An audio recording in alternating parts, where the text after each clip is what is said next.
Hi all, I hope you feel better after that break.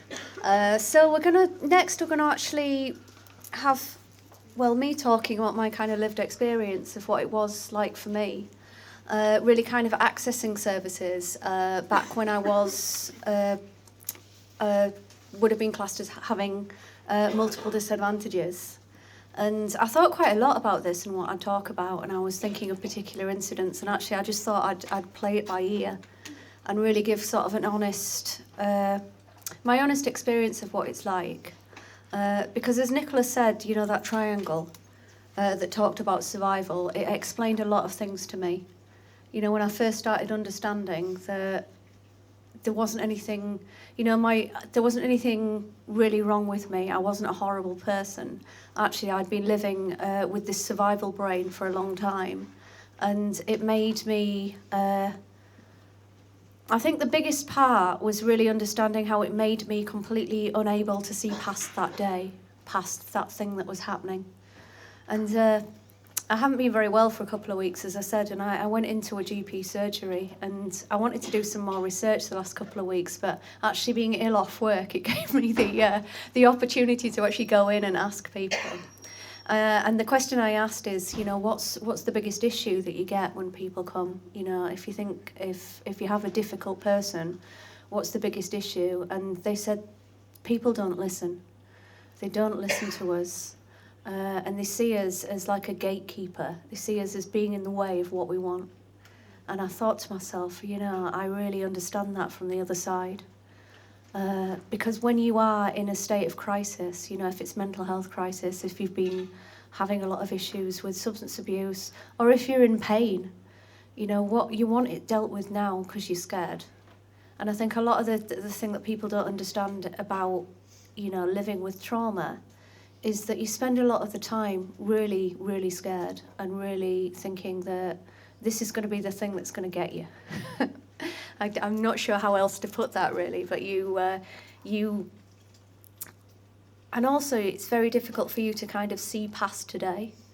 And I think the problem that comes with that is that you don't keep on top of things like medication. So you don't make sure that you've got enough medication, because after that day doesn't exist, because you're just battling to get through that day. So then you'll get to the end of a packet and you'll be like, wow, I'm run out of medication, I'm panicking, I'm going to ring the doctors. And you ring the doctor, and then that person tells you that you can't have it that day. And the fear, you know, the fear that rises up. And you don't see that person. You don't see that person as a person. You do see that person as somebody that's getting in the way of what you need. And I think that is what happens when you are, you know, you're in a lot of pain emotionally. You know, you can be in a lot of pain physically. And what happens with pain is that you become very inward thinking, very inward looking. And it's very difficult to sort of relate to people outside of yourself. And I found this a lot with addiction as well, is that when you've got issues going on in your life that are so big, there's kind of nothing left for other people. And I didn't realise this until I actually got sober, but other people have feelings. You know, people out there who are living completely normal lives, I thought everybody was happy. I genuinely thought that people were happy and I wasn't happy. I was miserable. I was a mess. I was somebody that couldn't control my behaviour, and I was broken, and everyone else was happy, and therefore people needed to help me now because I was in so much pain. And that led to me behaving in ways that I wouldn't even think of now.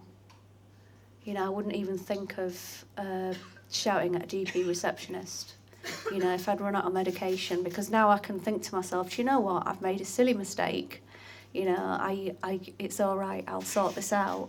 But I think when you are in that sort of survival, fight or flight, fear mode, then it's something that needs to get sorted now. And I had a lot of incidences like this, and when you do behave in ways that really kind of make you feel uncomfortable, because I got very, very angry in a doctor's surgery once, very angry, because they wouldn't give me the medication that I wanted. And and the shame that comes after that, you just feel massive amounts of shame, because you feel like you've let everybody down and you've let yourself down. But in reality, it's about having the empathy that that's not who I am. And a lot of the times the people that you're dealing with, it's not who they are. You're not dealing with, an angry person. You may be dealing with a person that's got a lot of trauma and is really afraid and can't see you as a person that's trying to help. They're just seeing you as somebody that's in the way. And funnily enough, actually, after I got into sobriety and started in recovery, I ended up working behind a pharmacy. So I did end up seeing things from the other side. When people come in and they think that you are the face of that, that you have the power to go and sort them out, and you have the power to go back there and tell the pharmacist that they need these medication now, and it doesn't matter if they're not there, they need it right now. But in reality, it's not the case, and you know that. And I think what I'd like to say to you, as somebody that's worked a lot in the last sort of 15 years since I started getting into a better place with people that are in the state that I was, is that don't take it personally. It is not about you. If that person is lashing out to try and keep themselves safe, it's not a personal attack on you. And I think it's difficult when you're in a situation where you are constantly being shouted at and called names, to think actually this isn't personal, that's something that's going on for that person. But actually it's something that you really have to do, working in the jobs that you do. Because if you took it all home, you would be miserable. And it's something that you kind of learn the more you do it, I think. And it's really interesting for me, sort of being on the other side of it now, when I was working sort of one-to-one with people, and really seeing that when they got into that sort of panic mode, that, it wasn't about me. But on a positive note, as I've said a couple of times before here, I haven't been very well for the last couple of weeks, 3 weeks, I think. I have had more conversations with people on reception than I have done in years previously. And you're amazing, you're really amazing. I actually rung up the doctors. I'd had a bit of an incident where I'd been trying to ring 111 because I was in a lot of pain, and I'd had quite a bad experience with it, and then somebody hadn't rung me back, and I rung up the doctor's surgery the next day, in quite a state actually, and they said, the lady said that there was a form online I had to fill in, and I just burst into tears because I was in agony. And she was like, "Oh, don't worry, we'll help you with that." And she did it on the phone with me. Because I just didn't feel like I had it in me after a full night of not sleeping in pain, and being a dyslexic, to go online and fill out a form. And actually the way she spoke was amazing, like it really was. And yeah,